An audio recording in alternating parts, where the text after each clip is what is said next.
We've been sort of slowed down and plagued by technical issues here today, but I feel like we're finally back. Stream should be live. Kevin, you're looking very handsome. No, I'm not. Everybody's complaining, or not complaining, but a lot of people already noticed that we both look kind of tired. And I just made a small post on TL as well.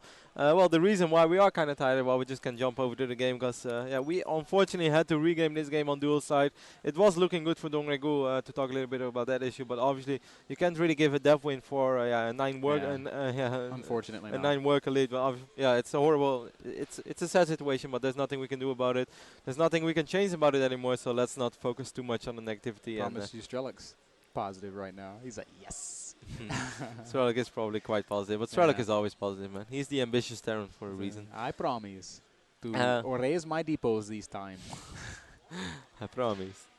So, yeah, guys, if me and Kev look a little bit tired, it's because 4 days ago we were in China, which is about 14 hours ahead of whatever time it is right now. So, we're still partially on China time.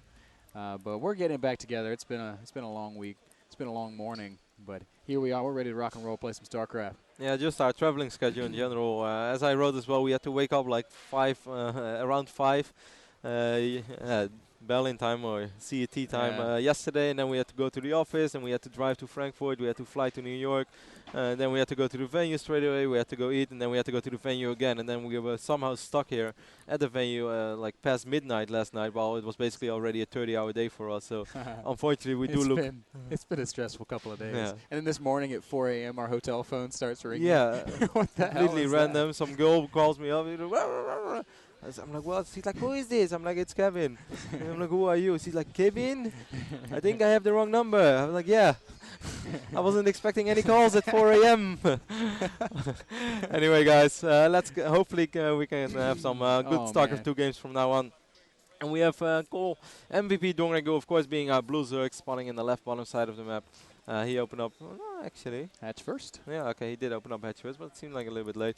With that traditional hatch first, Trello going for that barracks, with that refinery as well, so we might see a Reaper expand, we might just see a reactor build as well. I gotta say, Dongregu has some pretty greedy openings. He goes hatchery, gas, and then spawning pool at like 17 or 18. He makes a really late pool, I just noticed. Yeah, if I was Strelok and I noticed the trend in this, I'd be like, all right, Rex? I'm gonna hide a Rax and go like proxy 2 Rax, like put your 1 barracks down at a normal time and have another Rax on the other side of the map, and I'd be like, sup Dongregu, where are your Zerglings now, bro? Yeah, that is pretty smart. But on the other hand, players like Dongregu are so extremely good at scouting wise that as soon as just a little thing feels off, then they often actually already know that something funky is up somewhere, and they will probably be more active with 1 drone around the map scouting around. But yeah, I do agree with you, Ben. I would definitely try that once as well. Certainly when you play against such a good player like Dongregu, and you are actually leading 1-0. Yeah, absolutely. So Strelok is instead opting for a Hellion opening. He showed us this in the map that we had to regame the last time we were on dual site, and it wasn't looking too good for him there as he managed to get Lings in his base twice. But maybe this time he plays it a little bit safer. Maybe this time he's able to use those Hellions to get a little ahead. Yeah, obviously you should just be a little bit more aware with those Hellions. You always have to be careful though, because Dongregu, I mean, even though he didn't make any Banelings and he didn't even have a Spine Crawl, he just tried to hold any Hellion aggression up with Links. He had a lot of Links on the map already for that phase of the game.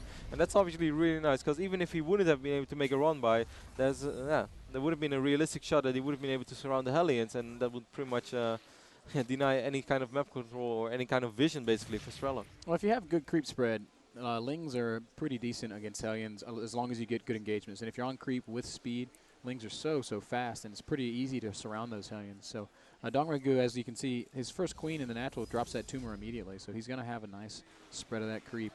And he's going to be able to do some pretty ample defense with just Ling against Hellion. Yeah, for the people at home who perhaps not play as much Starcraft as we do, Ben, this is something I've been wondering about lately as well when I played more Zerg. Like, why would you get like such a quick tumor? But on the other hand, something that you explained me as well, and you can obviously explain it once again, is that you just do not have enough money to actually spend all the larvae that you get if you use the injection straight away for larvae. Actually, right? It's really cool that you mentioned that.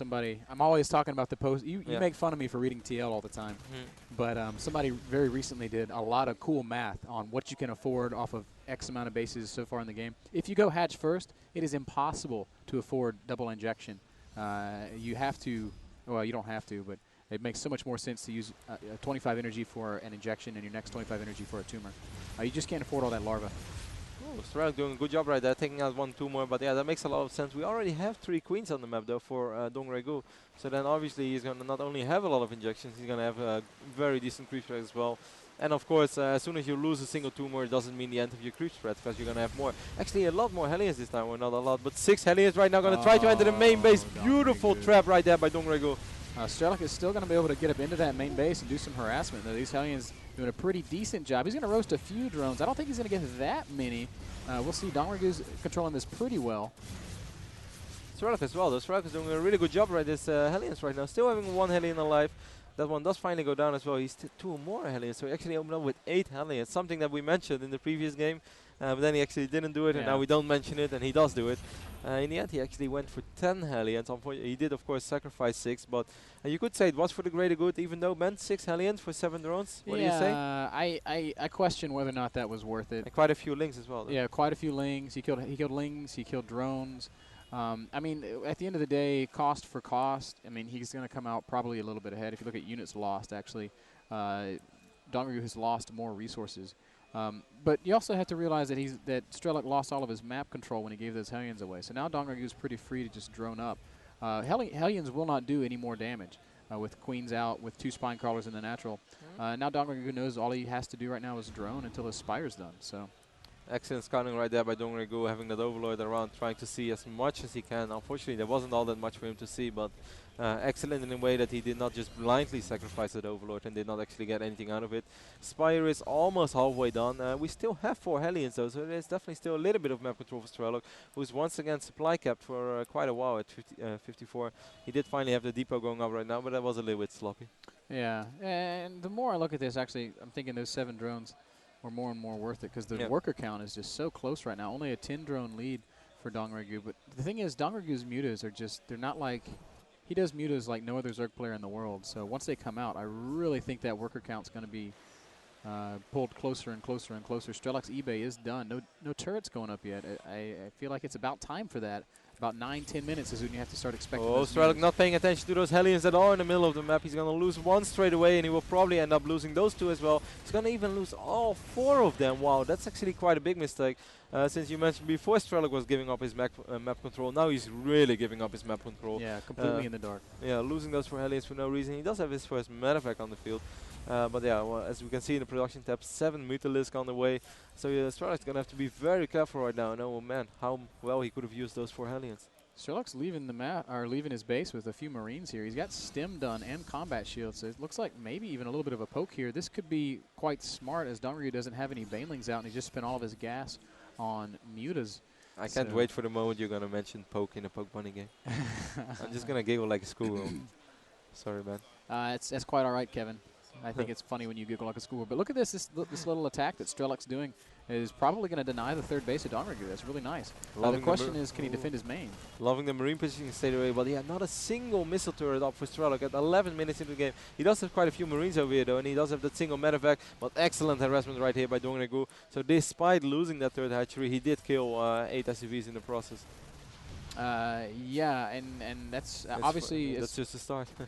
Just the start. With no turrets up, these mutas are going to be just brutal, though. I mean, Strelok really needs to be throwing down turrets. He's so broke. He doesn't have really enough mutas to combat these, enough Marines to combat these mutas effectively. You can see there, Dongrigu's just like, oh, I'll just kill those, and he's killing more and more and more SCVs. And this is what I was talking about, man. Dongregu, DRG's mutas, they're unbelievably effective. He's always finding openings. He should be careful right now, though. A couple of his mutas are running low on HP. We do have 2 missile turrets up now as well. Dongregu ends up losing at least 1 Mutalisk. 2 right now. Oh my gosh, huge damage being taken by all those mutas. So that's actually a really big deal. Drop in the main base of DRG, but that gets cleaned up pretty effectively there by DRG. So Strelok, I don't know, man. He's managed to deny that 3rd for quite a long time.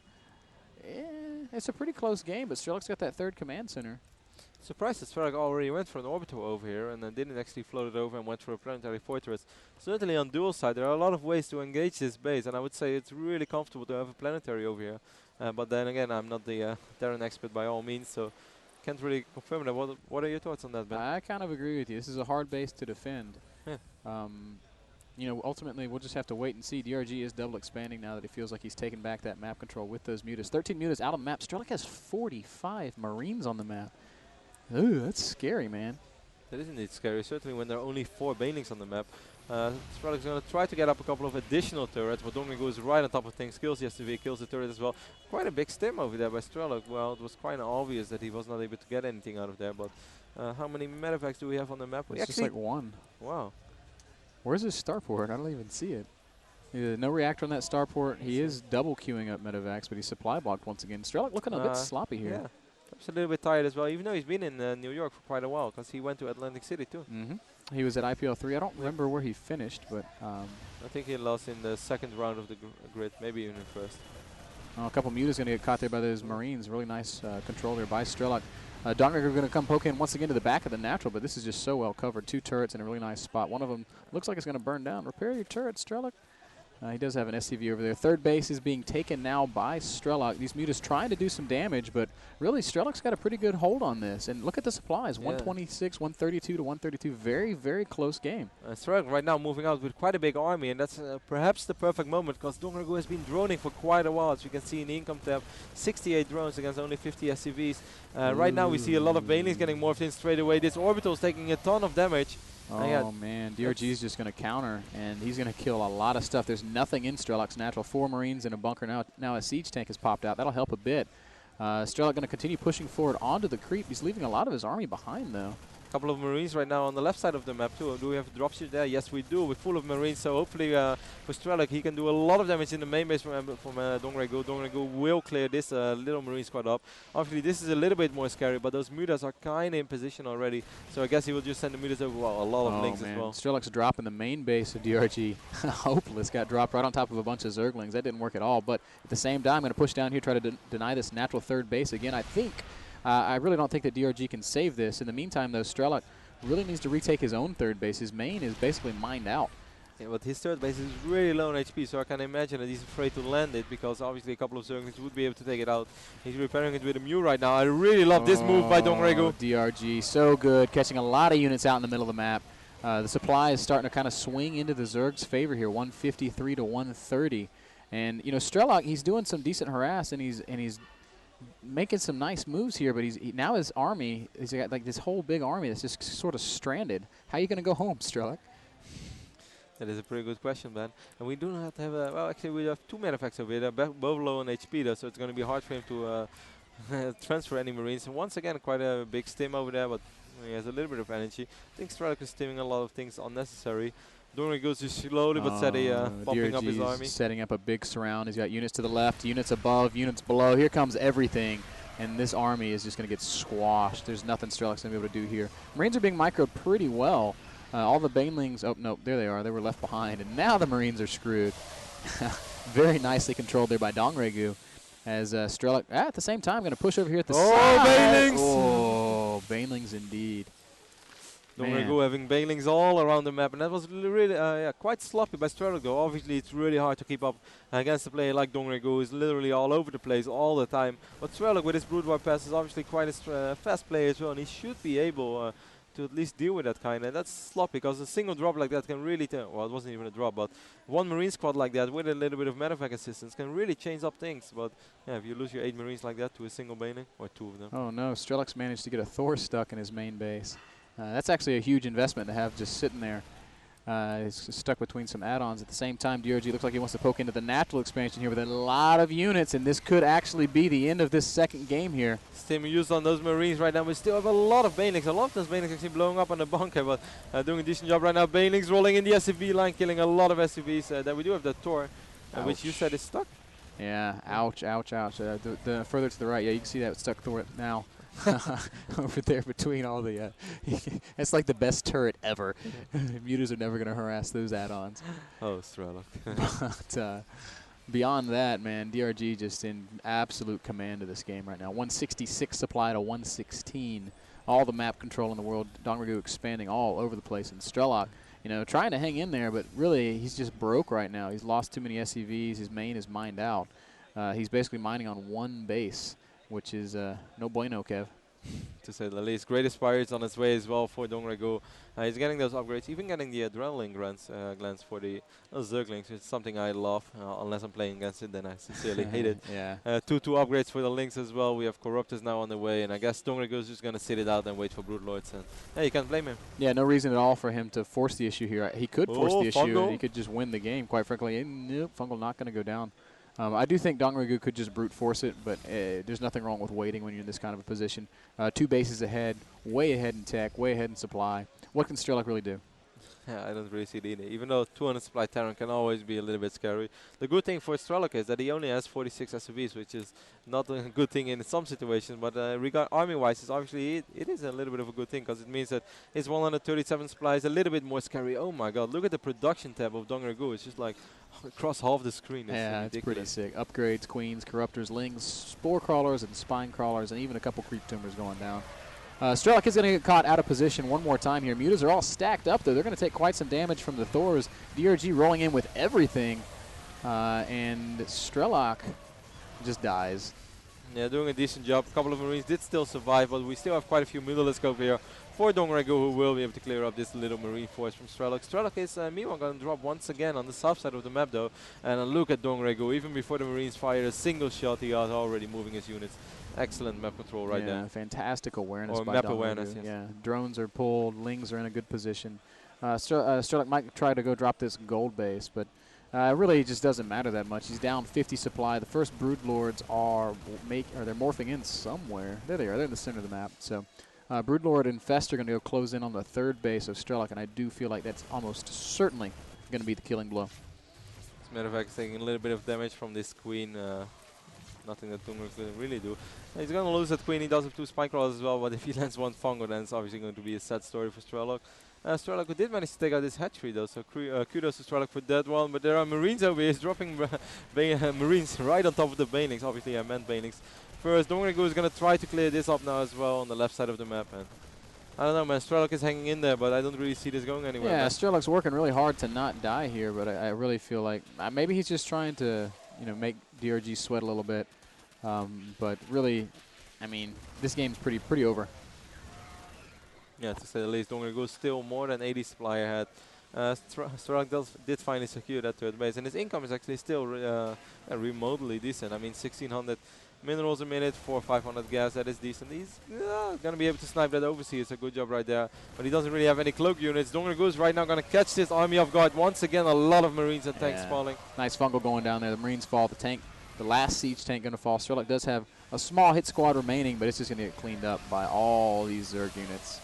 A lot of Banelings as well. Zerglings coming from the south side of the map as well. Strelok calls GG. Dongregul wins the 2nd game. I'd say very convincing, despite perhaps a rocky start, because that start wasn't really all that good. He lost quite a few drones. He lost quite a few Zerglings. Yeah. But the way he bounced back, the way he read the game, the moment he realized I can drone. Yeah, DRG played it really well. Strelok did nice damage to those Hellions, but you just lose so much ability to pressure when you throw all of your fighting units away. Why did Strelok wait so incredibly long to build those turrets? That made no sense to me at all. I don't know. I don't think he really had a good read on the Spire timing, which frankly surprises me when you're playing against a guy like Dongregul. Game 3 going to be on Tal'Darim Ultra. You should just have like your original timings and then take 2 minutes off, and that's when Dongregul has his unit. Exactly. And he just took so much damage from the Muta Harass. You're absolutely right. And then the other thing is Strelok pushed to kill the 3rd base. You have to realize, guys, especially you guys that play, at that middle level, platinum, diamond level, who are trying to learn how to really bring your game up to the next level. When you kill a 3rd base, when you kill a Zerg hatchery, that's great. That's certainly a small victory in and of itself. But a hatchery is only 300 minerals, man.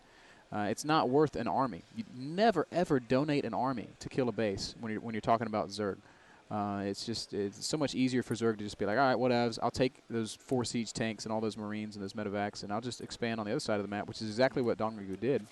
Yeah, it depends a lot as well, of course, on like how many drones are there at the base. If there are actually like 25 drones and you're able to kill them all. If you can kill the drones, it changes everything. But when it's just a hatchery, man, don't donate an army for a hatchery. That is never a good idea. And actually, for the guys that played Brood War, or for guys that remember Brood War, it was a pretty common tactic for a Zerg player to lure you into an expansion. And, oh, you just killed my expansion. Oh, no, now you're trapped here. I'm just going to kill you with everything else that I have. You know, and that kind of stuff. You're starting to see that kind of strategy at work in StarCraft 2. And I'm not saying that DRG's plan was to, you know, sacrifice a hatchery to get Strelok's army, but that's just kind of how it worked out.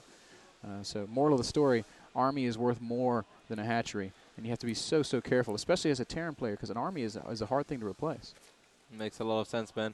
So, of course, for everyone who just tuned in, as you can see as well in the scoreboard, which I just updated, and I'm very proud of it, that I'm finally starting to handle it properly. The score is 1-1 between these two guys. We are playing best of 3 in the group stage, as always, at the Intel Extreme Masters.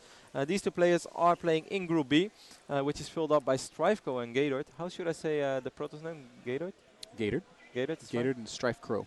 Strife Crow? Yeah. We always call him Strife Crow. He's from Warcraft, man. I can call him Strife Crow if I want to. You call him whatever you want, bro, but it's Strife Crow. Okay, Strife Crow it is. Like, well, look at Strelok going command center first. Dongregoo is scouting it straight away, though, so he will be able to be at least a little bit annoying with that drone over here. But yeah, those are the two remaining two players in Group B, and Strife Crow managed to win his first map, or his first series, 2-0 against Gatorade. Saw a little bit of the games. I felt like Strife Crow made a really good impression. He seemed quite confident as well. He said he's been training quite a bit, and he played really solid in the games I've seen. Strife Crow said he's been training. It's not what Axelav said. Axelav said he's been sleeping. But that's funny. Perhaps he's been dreaming strategies, man. Yeah. Actually, I'm really curious to see how DRG responds to this command center first. I've wondered for a really long time, what is the best way to play against command center first? Because sometimes it feels like if you just go take a fast third base, that Terran's able to make so many Marines and pressure it so fast that it's not always the best option. So I really am eager to see what DRG does here. This is going to be a really cool learning opportunity for me. So clap, clap, clap. Yeah, you learn something new every day, man. Even when we have some issues, even when we start a little bit later, we'll still learn something. And can't wait for me to learn some as well. But yeah, I'm curious to see as well how Dongregoo is going to play this out. Do you think we could potentially even see a Baneling bust or so? I think that's a very serious possibility. Baneling play is, especially when you get this really early gas like DRG did. He's got speed started already, and he's still mining with a single drone. So he might go up to like 25, 26 drones, and then go for some Banelings. Definitely possible. Strelok getting a really fast factory though. That surprised me. And I think that he's doing the exact right thing, because when you play super eco Terran, you're susceptible to this Baneling play. You gotta get that siege tank out really fast. So I think Strelok's doing absolutely everything that he should to prepare for the potential all-in that DRG might throw at him. It looks like DRG is just going to go expand again, though. Wait, no, wait. I read that totally wrong. That drone's just going to the natural. Just going there to mine some minerals. Speed is halfway down. Other than that, we can't really say what Dongregoo is really aiming for. Slowly but steady, he's droning up. As you can see, 4 drones at once getting morphed in right now. He's going to put a tech lab straight away on his factory. Oh no, it's a starport over here by Strelok. So Strelok might try to get out a really quick Banshee over here, which is probably one of the last things you're afraid of when you see a Terran opening with a That's pretty clever. And that's a bit of a risk when you're playing against DRG, whose lair is probably going to start any second now. Roach Warren down for DRG. Ooh, actually, I know this build. Dongregoo is actually going to send in his Overlord right now in position, and he will be able to scout everything. He does see that factory, but more importantly, he does see that tech lab on this tower port, so obviously he knows exactly what's coming. And I think this will actually stop him from building roaches. Maybe. I don't know. When you see a Terran teching really hard, like Roach Bust, Baneling Bust, those are really good things to do against it, because it's even if Banshees kill roaches really hard, it takes a long time. That's true. It's kind of the same issue with Void Rays against Zerglings. Exactly. You know? Sure, they kill Lynx, but by the time they killed all the Lynx, you lost all your probes. Yeah, and DRG is going to commit to this. We see him making 6 roaches and a lot of speedlings. This is a build that DRG, people have been talking about it a lot. They're like, oh, what's that build that Dongregoo does when he goes roach speedling? Well, this is it, guys. Roach Warren went down around 34 supply here. A little bit later than I'm accustomed to seeing it, but maybe that's because he was playing against Command Center first. I'm not so sure. We're looking at Strelok's base. He's going to be really hard-pressed to defend this, and his Banshee's actually moving out. I guess Strelok doesn't know what DRG's doing. Oh, I just realized that. Strelok's completely in the dark. Yeah, he did try to scout with the SUV, but it was a little bit too early, and there wasn't really anything he could have seen. He had to give up this Selnaga Watchhouse quite a while ago against those Lynx, and this is actually a brilliant move right now by Dongregoo, who's up 26 supply. That's really a lot. Strelok is slowly but steady building a little wall over here, though. This is just going to be GG, man. No, there's nothing Strelok's going to be able to do here. Banshees will. I mean, there's only one Banshee. It's in DRG's base. Sucks to be Strelok right now. This game's over. Ling's gonna come in, bust down that bunker. You're pulling a white draw right now. I mean, I'm sorry, but that's just the state of the game, man. What can you do against this? There's tons of roaches and zerglings. There's a zergling in my base. More than one right now. Got friends. He's trying to pull all of these SCVs right now. We have a couple of Marines and Hellions, but more and more Lings streaming in. The Banshee did finally return home safely, but yeah, GG. Yeah, Strelok just calls GG as well. There's absolutely no way that he was going to be able to defend this. Already dropped down to 10 supply by the time that the GG screen was actually over. So I can see what Strelok was thinking there. He's like, okay, I'm going to go command center first and trick him with a Banshee. But DRG saying, all right, he's going to go command center first. I'm just going to go make a bunch of units and smash him. And unfortunately, when you tech that hard, it means you have no units. What you traditionally see with the command center first build is a couple bunkers going down and a lot of Marines being built. And that'll hold against that, especially when you get a siege tank out. Yeah. Yeah, I was surprised he never went for the tech lab on the factory. I guess a little bit of a greedy play, trying to get those benches. Definitely a greedy play. Quick route. He didn't even research cloak though, so it wasn't really like that he tried to save up. Well, I think he was playing it as though his opponent was going to expand again and play a big macro style. I really think that was an appropriate build from DRG given that situation. But I have to wonder, man. Think about the game we saw. Actually, no, we didn't really get to see the game on Shakur's that much, did we? So no. Dongrigu did the same thing on Shakur's plateau. Strelok did a Reaper expand into siege tanks and Marines. And he was actually able to hold against DRG, and he was in a really great position. So DRG gambling, doing a build that he had already lost with. But this time it pays off because Strelok was cutting too many corners. Yeah, unfortunately we didn't really see the entire game on Shakur's plateau. We did see the opening, which was indeed kind of a Roach Ling opening, and Strelok was really well prepared. He had the siege tank in excellent position, pulled the SCVs in time, started repairing not only his depots but also his siege tank. Very important. It was a really nice defense by Strelok, really solid. Impressive defense. Guys, if y'all didn't get to see that game, I really implore you to go download the replay and check it out. Yeah, you can of course always download all the replays from this event. We have a couple of admins around here who try to upload the games as soon as possible. www.intelextrememasters.com as always. I guess we are going to take a real quick break, and then we're going to be right back with the next game, which could potentially